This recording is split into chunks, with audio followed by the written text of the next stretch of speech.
Hello guys, അപ്പോൾ ഞാൻ നിങ്ങളുടെ സ്വന്തം സനൂജ. എല്ലാവർക്കും സുഖമാണെന്ന് വിചാരിക്കുന്നു കേട്ടോ. അപ്പോൾ നമുക്കിന്നൊരു സ്പെഷ്യലായിട്ടായ മുട്ടച്ചോറ് ഉണ്ടാക്കി നോക്കിയാലോ. അപ്പോൾ പായോ. അപ്പോൾ അതിനായിട്ട് നമുക്ക് ആദ്യം ഒരു പാൻ അടുപ്പത്ത് വെച്ച് കത്തിക്കാം. എന്നിട്ട് അതിലേക്ക് നമുക്ക് വെളിച്ചെണ്ണ ഒഴിക്കാം കേട്ടോ. വെളിച്ചെണ്ണ നല്ലപോലെ ചൂടായി വരുമ്പോഴത്തേക്കും നമുക്കതിനകത്ത് കടുകിടാം.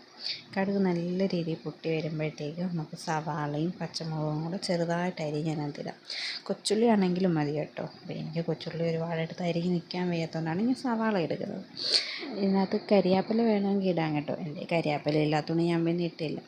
ഇതിനകത്ത് നമുക്ക് കുറച്ച് ലേശം ഉപ്പും കൂടി ഇട്ട് കൊടുക്കാം, നല്ലപോലെ വാടി വരാനായിട്ട്. സവാളയും പച്ചമുളക് നല്ലപോലെ വാടി വരുമ്പോൾ അതിനകത്തൊരു തക്കാളിയും കൂടെ അരിഞ്ഞിട്ട് കൊടുക്കുക.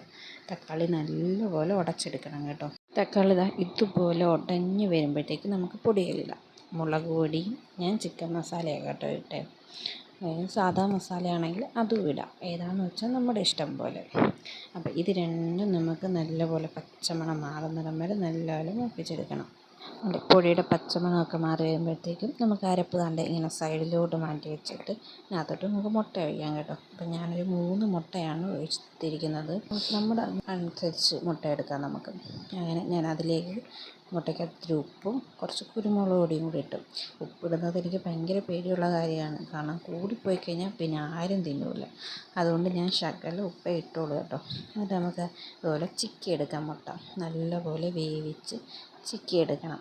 അത് മുട്ട ഇത്തിരി നല്ല വെന്തെന്ന് മനസ്സിലാവുമ്പോഴത്തേക്കും ഈ അരപ്പും കൂടെ ചേർത്ത് നമുക്ക് മിക്സ് ചെയ്യാം. നല്ലപോലെ മിക്സ് ചെയ്തെടുക്കണം കേട്ടോ. അരപ്പും മുട്ടയും എല്ലാം കൂടെ ഒരുമിച്ചാക്കി നല്ലതുപോലെ മിക്സ് ചെയ്തെടുക്കണം. ഉപ്പും മുട്ടയും കൂടെ ഇതുപോലെ സെറ്റായി കഴിയുമ്പോഴത്തേക്കും നമുക്കിതിനകത്ത് ചോറിടാം. അപ്പം ഞാൻ 1 കപ്പ് ചോറാണ് ഇട്ടിരിക്കുന്നത്.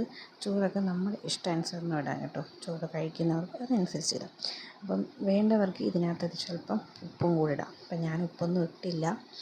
അപ്പം എന്നിട്ട് നമുക്കിതെല്ലാം കൂടെ ഒന്ന് ഇളക്കിയെടുക്കാം. അപ്പം ഞാൻ ഇളക്കിയപ്പോഴത്തേക്ക് ചോറ് പകുതി തറയിപ്പോയി കേട്ടോ.